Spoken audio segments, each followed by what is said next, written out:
Hey everybody, Marguerite from the DIY Duo, and I'm coming at you with another recipe. So tomorrow's Easter, and I thought I would try my hand at Pizza Rustica because I've never made it before. It looks absolutely delicious.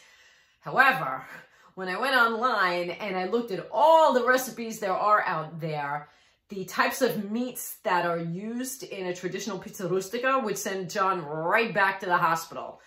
So I don't want to do that.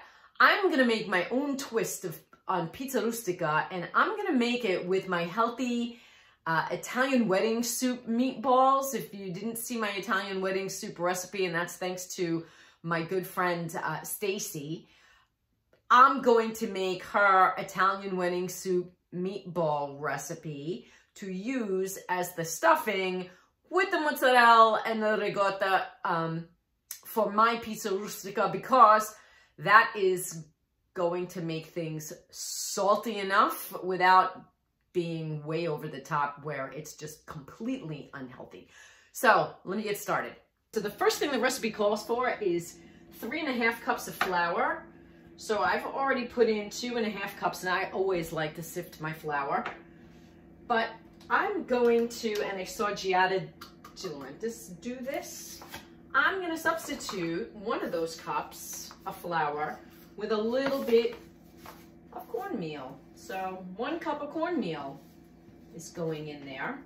This will just give the crust a little bit of hardiness to it. Yep, this is good. So in it goes.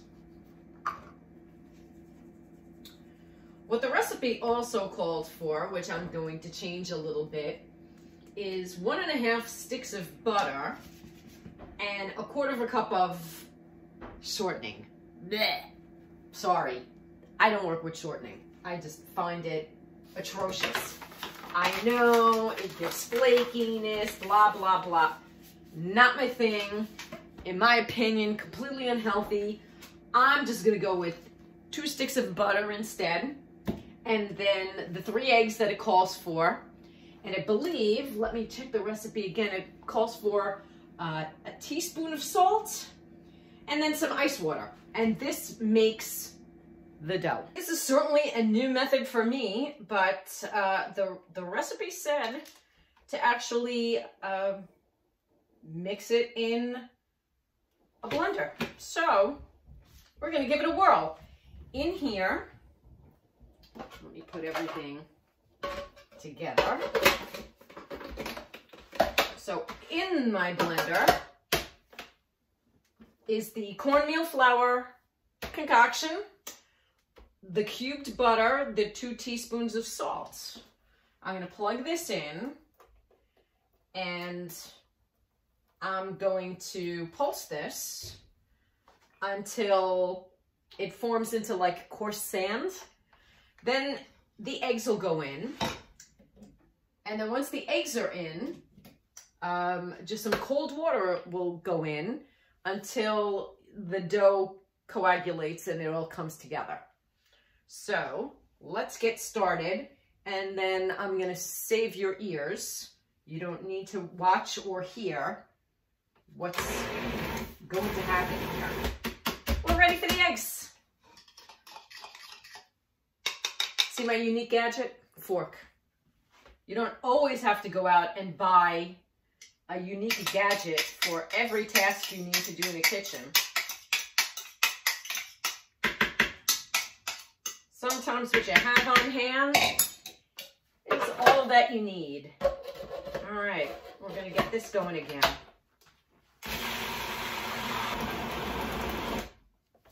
What I'm gonna do now is I put water in the freezer to make it super cold water, which is what the recipe called for. And I'm gonna just check my recipe to make sure that I'm doing it correctly again. 2 to 4 tablespoons of ice water. And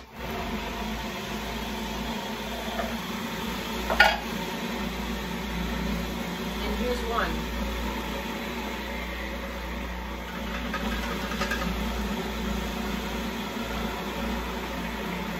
And here's 2.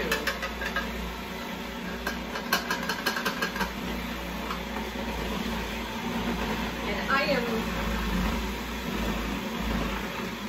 we're gonna go for 3. And I think before I kill my machine, I'm gonna take it out and do the rest by hand. This is very unusual for me. I've never done dough in a food processor before. I thought it was interesting. I have to say that this crust has a really nice smell to it. Really nice smell to it. So really all I'm gonna do is kind of roll it into a log a little bit.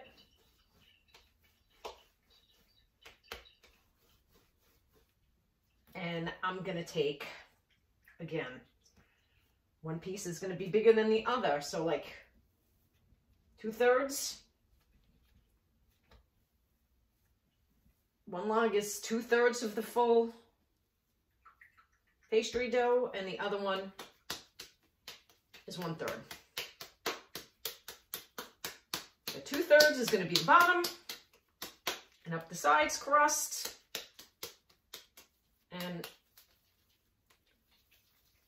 the 1/3 is the top crust. So all I'm doing now is I'm going to roll it, smooth it out a little bit, and I'm going to flatten it into a disc.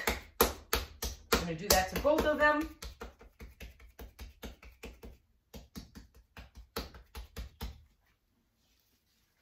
And they're going in the fridge to just get cold for a bit. And then I'm going to work on the meatballs.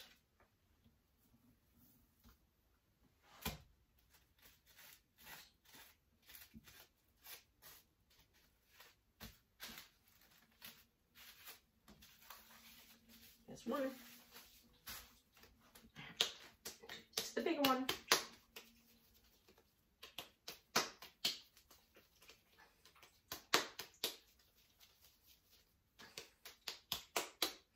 I really do like how this smells.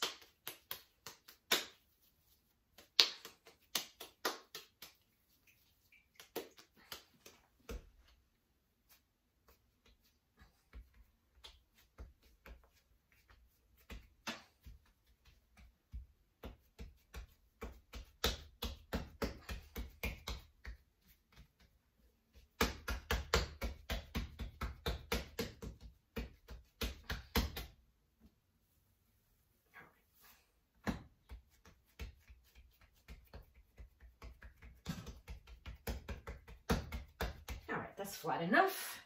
All right. In the fridge, clean the counter, and time to work on the meatballs. Okay, I have everything now to assemble the meatballs. So I have my favorite trio that I would make, you know, pasta sauce meatballs with, which is a mixture of pork, lean ground beef, and veal. And the recipe calls for, basically, I've doubled it. So this is 2 pounds of chopped meat. This is a cup of breadcrumbs. They recommended 2 minced garlic cloves, but I gotta tell you, Penzeys makes the most awesome spices, and you can buy it online. And oh my God, so fresh. So I'm just going to use their roasted garlic, and I'm just going to go, I like garlic, so I'm going to put quite a bit of garlic in there. Everything should be according to taste. You know, you follow a recipe, but the wonderful thing about cooking, which is different from baking, is you could do a little bit of this, a little bit of that, a little bit of substituting, and you could play around, where baking's a little bit more of a scientific formula. I have fresh parsley. I usually freeze my parsley if it's, you know, winter time. I will pull my parsley out of the garden and then freeze it so that I always have fresh parsley on hand. And so I just chopped it. And again, if you're using a knife like this, which is super, super sharp, fingers away. And I just go with the grain so that I don't cut my fingers. Okay. This parsley is now going to go in as well. I would say it's about a half a cup. Again, I'm not being super stringent on the measurements. Half a cup. 2 eggs beaten. Again, with my handy dandy tool called a fork.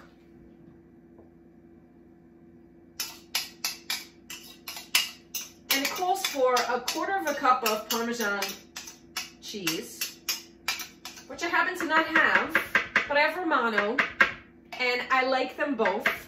So I'm just going to substitute. It is not a big deal. I also have been burned way too many times buying pre-grated cheese, only to find out a week later in the fridge, I've got little green spots growing in it. So I prefer to buy my cheese in chunks.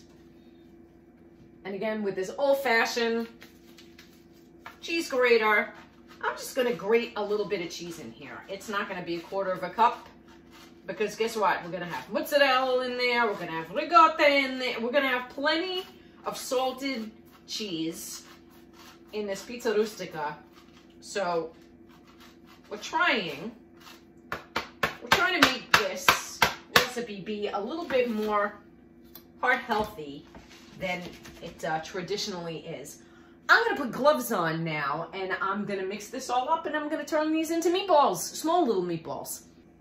If you have a friend or a spouse that wants to help you, it will certainly go a lot faster. But otherwise, I'm going to be here for a little bit making meatballs. I've set my oven for 375, and when I have all these meatballs prepared, I'm going to put them in a sheet pan, and I'm going to bake them. And then we'll be ready to roll out the dough and pretty much assemble the Pizza Rustica. Okay, that was a good half an hour, but they are ready, and I'm gonna put them in the oven. 375 is what I've chosen to preheat my oven. And I think I'm gonna cook them for a half an hour. They're small. I think a half an hour is enough. I want to actually get them a little crispy. Let the assembly begin. So I'm going with 3 egg yolks. The recipe actually called for 4, but that just seems like a lot to me. And I got my handy dandy whisk over here, the fork. And it wants me to whisk it and then add in the cheeses. So I just took a whole chunk of mozzarella, I think it was 16 ounces, cubed it. Here it goes.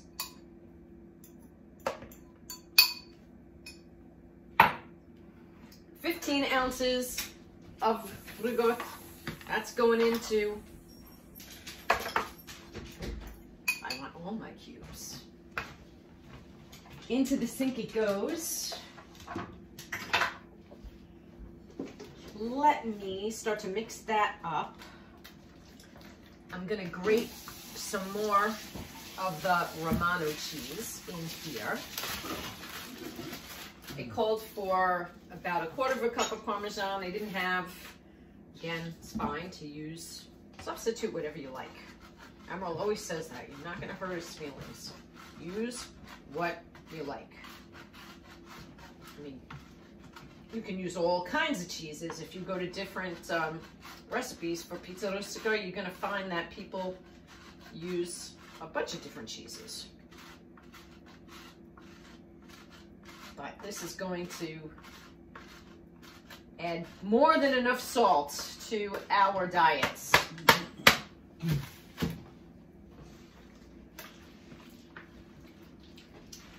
And Athena is waiting patiently for something to drop. What I'm gonna do is add a bit more roasted garlic because I just like the flavor of it. What I did with the spinach was rinsed it and then I cooked it, rendered it down, and then I chopped it. This is going in as well. And it looks like I could probably squeeze a little bit more water out of this, because what we don't want to have happen is a very watery interior. So let me go squeeze by hand some water out of this spinach. I squeezed as much water out of the spinach that I could, mixing it in. I think I'm gonna do a little bit of pepper.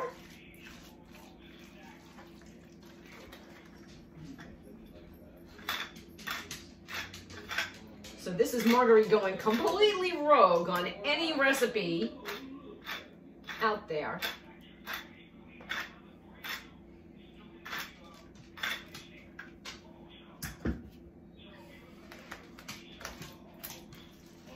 So, if you hear Johnny's talking to my brother. Quiet on the set. All right. And now we're gonna bring our meatballs in. And I gotta try one. I have to. Oh my God. All right, Miss Athena. You can have one too. All right. In they go. In they go. Okay, they go in. This becomes the mixture. And then I'm gonna set it aside to roll out the dough. I think that everybody is gonna be happy with this Pizza Rustica. This Marguerite madness version of Pizza Rustica. Now it's time to roll out the dough. This is ready, putting it aside. So what I'm gonna do is I'm actually gonna put olive oil. And I'm gonna use my little pastry brush, if I can find it in my drawer of mess here. And I can. Okay. I'm gonna set these two aside.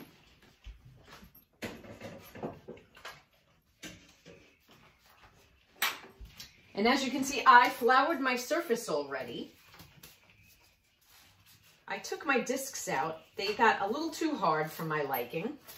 Now they've softened up a bit.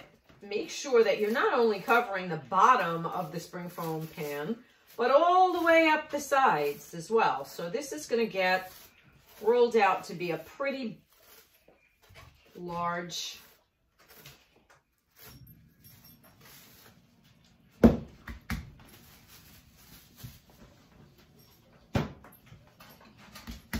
disc.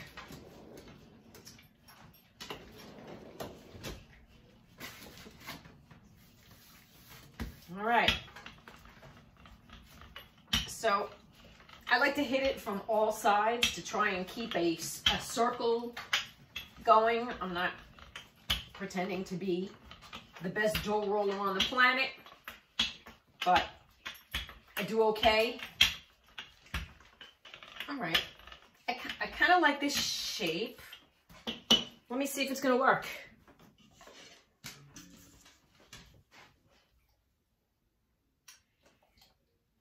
It should. Okay. Here comes the fun part, is trying to get it in. What I like to do is fold it. I know some people kind of try and roll it onto the roller and then put it in, but I find this to work for me.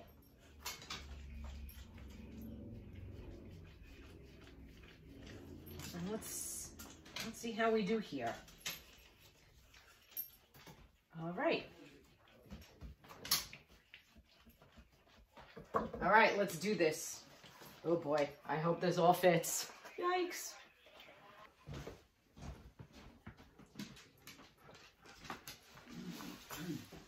All right, John, what do you think? What do you think? This is what it looks like now. It looks before it cooks. It looks marvelous. Does it look marvelous? I can only imagine how good it's going to taste. All right, it all fit, which is amazing. So now I'm gonna put this off to the side and I'm gonna roll out the top and finish this off. See that I actually trimmed all around because I'm planning to do something fun with the trim. And it does. It fits perfectly.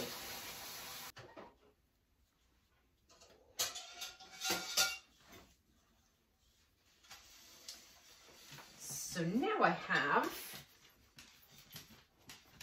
the trimmings, which I think I'm going to roll out if I can. Let's see if they're gonna work. Let's see if they're gonna work to roll out in one nice big ribbon. Maybe I'm gonna do it in pieces. Make life easy for me. Make life easier.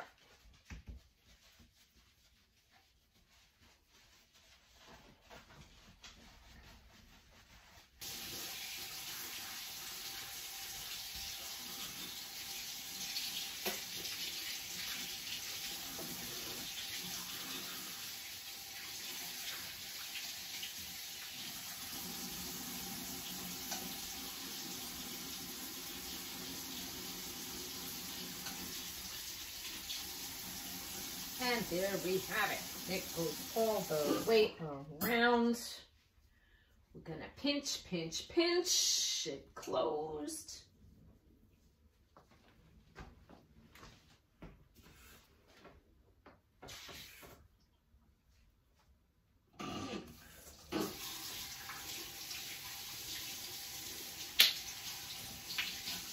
I'm going to be one more egg, and I'm going to do an egg wash to make sure that the egg wash seals all of these seams.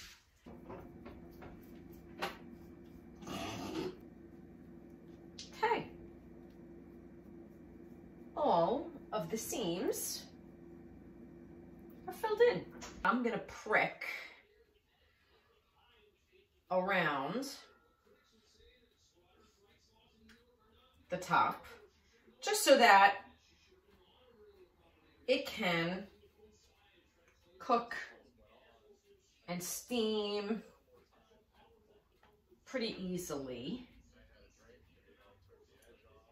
As you can see, I put grated cheese on the top of the Pizza Rustica. I'm going to keep it covered. It's going in the oven, 375 for an hour. And the reason why I'm putting a cover on it is because I believe that cooking it at 375 for an hour is going to burn the top of the pastry dough. But I'll probably take it off maybe the last 15 minutes. All right, I have a clean shirt on now. There's a lot of cooking going on. And the Pizza Rustica is out of the oven, so let me show you what the final result looks like. Nice.